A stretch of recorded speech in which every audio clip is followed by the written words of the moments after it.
why we are on this planet.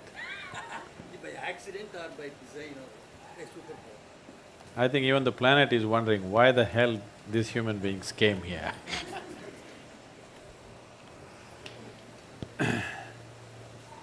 See, the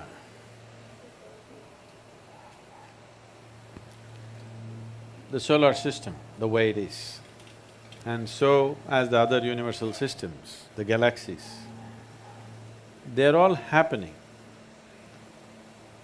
because they arrive at a certain perfection of geometry. Geometry in the sense, right now this planet is going around the sun, it's found its perfect orbit, so it's going and going and going. Not powered by engine or something. See, the airplane is going, powered by engines, it's being pushed. This is not being pushed, this has just found a certain perfection of geometry and it's going on. The day it loses its perfection of geometry, if it loses the line of orbit, it's gone. So in this process, life happens on this planet, also involving this geometry on various levels. We say, in the yogic culture, we say, a human being is physiologically and in terms of brain has reached its peak, physiologically. That is, after 1,000,000 years, you will not have a horn coming out of your head or something else, like the tail disappeared, something else will disappear. This cannot happen. We are saying this from a certain context. Today, the modern neuroscientists are saying similar things. They're saying the size of the neuron in the human brain can neither increase nor can the wiring inside can increase, because the physical laws don't permit it. The laws of physics do not permit it. I will not go into the detail of that. To put it very simply, how we see it is, your birth here, right now all life on this planet is solar powered, isn't it? Yes? It is the sun's energy which is doing all this. And also the revolutions and the rotations of the moon also has influence upon us.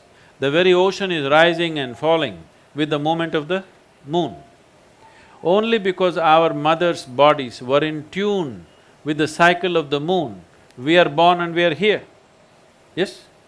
If this 28-day cycle of the moon does not repeat itself in a woman's body, you and me wouldn't be born.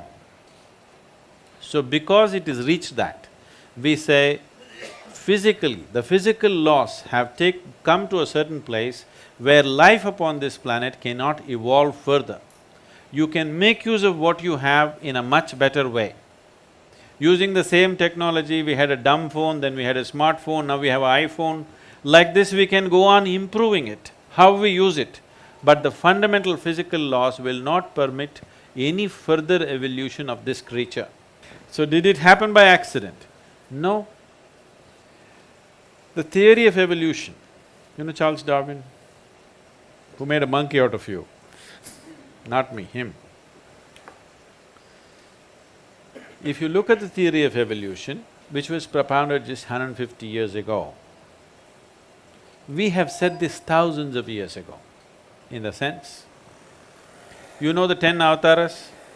At least the 9 you know, those who have come. What is the first one? Matsya Avatara. Matsya Avatara means fish or water life. All life on this planet started underwater. What is the next avatara? Kurma Avatara, amphibious like a turtle, half in the water, half on the land. The next one is Varaha Avatara, a pig or a wild boar. Among the mammals, one animal which is strongly rooted in its body is a wild boar. See, we live next to the forest, we see this. The tribal boys can kill a deer with a stick. If you hit it with a stick, it'll fall dead. The local dogs will hunt the deer, but a wild boar, you try to kill him and see, it's not easy to kill him. You go smash him with a car, his spine is broken, still he will go, he will not stop. Because he's so physically rooted, his life is so physical. So the next form of life was Varaha. This simply means the creator is finding expression in first as fish, then as a turtle, then as a wild boar, Next one is Narasimha, half man, half animal. Next one is Vamana, a dwarfed man. Next one is a full-grown man but emotionally volatile man who is Parashurama. Next one is a peaceful man, which is Rama. Next is a loving man, which is a Krishna. Next is a meditative man, which is a Buddha. The next is supposed to be a mystical being yet to come. Okay? This is running very much in parallel lines with the Darwin's theory of evolution. Yes or no? It's in the same sequence, exactly in the same sequence. Darwin propounded his theory only 150 years ago. This was said 12 to 15,000 years ago. Adiyogi himself spoke about it. So, if you observe life, you can clearly see from what is inanimate, basic life formed. From that, life evolved. We've always seen it that way. Always we saw life evolved.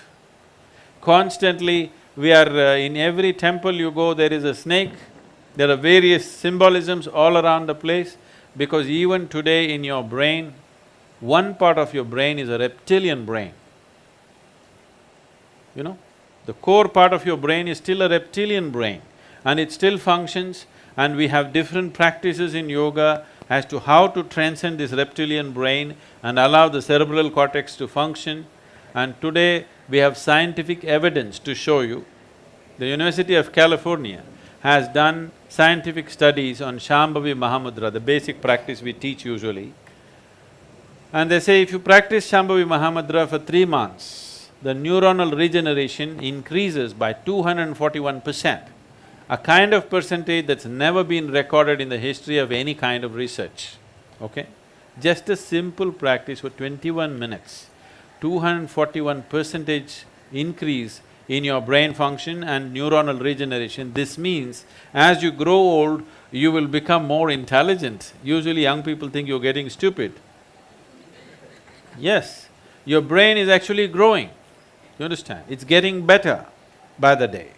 Now there is scientific evidence. We always knew this, but today a meter has to say it. If a man says it, it's not true. If a man says it, it's doubtful, but a meter has to say it. Now the meters are saying it. The meters are saying your brain is actually growing by doing a simple 21-minute practice. And you don't believe the meter, you just do the practice for 3 months and see, you will see how clear and how smart your mind is suddenly.